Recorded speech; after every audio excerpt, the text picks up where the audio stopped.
Hi friends, இது வரைக்கும் நம்ம சேனலை சப்ஸ்கிரைப் பண்ணி சப்போர்ட் பண்ண எல்லாருக்குமே ரொம்ப பெரிய நன்றிங்க. இன்றைக்கி கம்பு லட்டு தான் செய்ய போகிறேன். கம்பில் வந்துட்டு நிறைய சத்துக்கள் நிறைஞ்சிருக்குது. கால்சியம், அயன், புரதம், இந்த மாதிரி நிறைய சத்துக்கள் இருக்குது. இந்த மாதிரி சத்துக்கள் நிறைஞ்ச பாரம்பரியமான நம்ம கம்பில் லட்டு செஞ்சு வச்சிட்டோம் அப்படின்னா குழந்தைங்க டெய்லியும் காலையில் ஸ்நாக்ஸுக்கும் ஈவினிங் ஸ்நாக்ஸுக்கும் எடுத்து சாப்பிட்டுக்குவாங்க. ரொம்ப ஹெல்த்தியாக இருக்கும் அண்ட் டேஸ்ட்டும் சூப்பராக இருக்கும். இதை டயட் இருக்கிறவங்களும் சாப்பிட்டுக்கலாம், பெரியவங்களும் சாப்பிட்டுக்கலாம். அந்தளவுக்கு ஹெல்த்தியாகவும் டேஸ்ட்டாகவும் இருக்கும். ட்ரை பண்ணி பாருங்கள், அப்புறம் நீங்களே சொல்வீங்க. வாங்க எப்படி செய்யலான்ட்டு பார்க்கலாம். கம்பு லட்டு செய்கிறதுக்கு அரை கப் அளவுக்கு கடாயில் கம்பு சேர்த்துக்கலாம். சேர்த்துட்டு அடுப்பை சிம்மில் வச்சுட்டு நல்லா செவக்க வறுத்துக்கலாம். வறுபட அதோடைய மனமும் சூப்பராக இருக்கும். அதிக அளவுக்கு பொரிஞ்சு வரும். இப்போ பாருங்கள் கம்பு எந்த அளவுக்கு வறுபட்டு வந்திருக்குதுன்ட்டு.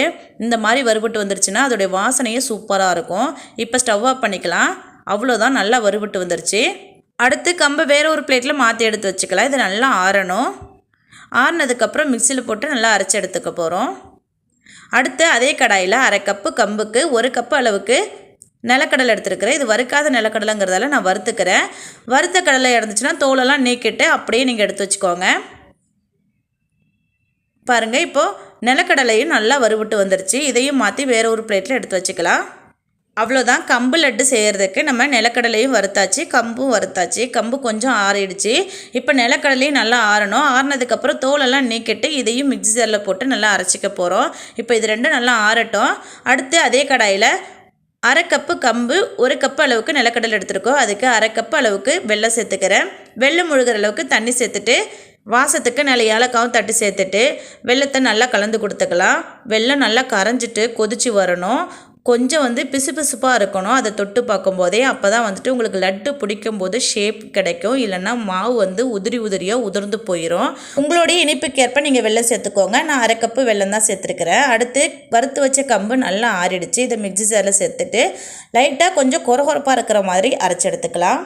ரொம்ப வழுவழுன்னு அரைச்சிடக்கூடாது, கொஞ்சம் கொரகொரப்பாக இருக்கணும். இப்போ கம்பு அரைச்சிட்டு வந்துட்டேன். பாருங்கள் எந்த அளவுக்கு கொரகொரப்பாக இருக்குதுன்ட்டு நான் எடுத்து காமிக்கிறேன்.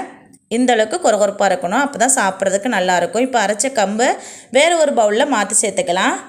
அடுத்து அதே மிக்ஸி ஜாரில் நம்ம தோலெல்லாம் தொளிச்சிட்டு எடுத்து வச்சுருக்கிற நிலக்கடலையை சேர்த்து அதையும் ஒன்றும் பாதியமாக அரைச்சி எடுத்துக்கலாம்.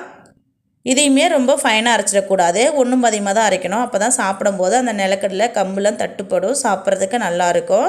இப்போ அதையுமே நம்ம கம்பு மாவோடு சேர்த்துடலாம். சேர்த்துட்டு நம்ம அரை குழிக்கரண்டி அளவுக்கு நெய் சேர்த்துக்கலாம். நெய் சேர்க்கும்போது உருண்டை பிடிக்கும்போது உங்களுக்கு கையில் ஒட்டாமல் இருக்கும். அதோட ஃப்ளேவரும் சூப்பராக இருக்கும். நெய்யெல்லாம் சேர்த்துட்டு நல்லா பிசைஞ்சு கொடுத்துக்கலாம். ஒன்று போல் மாவோடு சேர்ந்து வரணும்.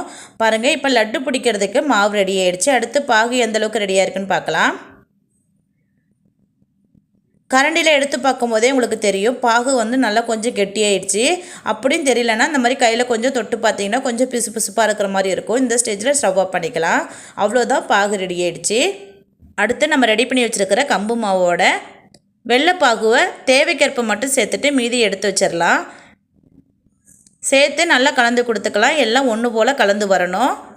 கரண்டியை வச்சு கலந்து கொடுத்துக்கோங்க, இல்லைனா உங்களுக்கு கை சுட்டுரும்.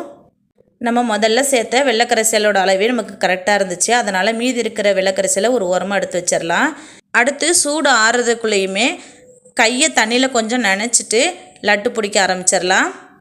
சூடு ஆறிடுச்சுன்னா உங்களுக்கு லட்டு பிடிக்கிறதுக்கு வராது. மாவு உதிரியாக உதிர்ந்து போயிடும்.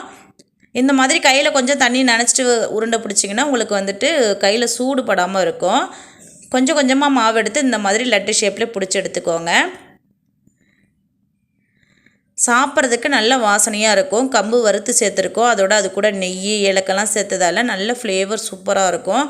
ட்ரை பண்ணி பாருங்கள், அப்புறம் நீங்களே சொல்வீங்க. இந்த பதிவு பிடிச்சிருந்தால் நம்ம சேனலை சப்ஸ்கிரைப் பண்ணி லைக் பண்ணி சப்போர்ட் பண்ணுங்கள். மறக்காமல் ஷேர் பண்ணுங்கள்.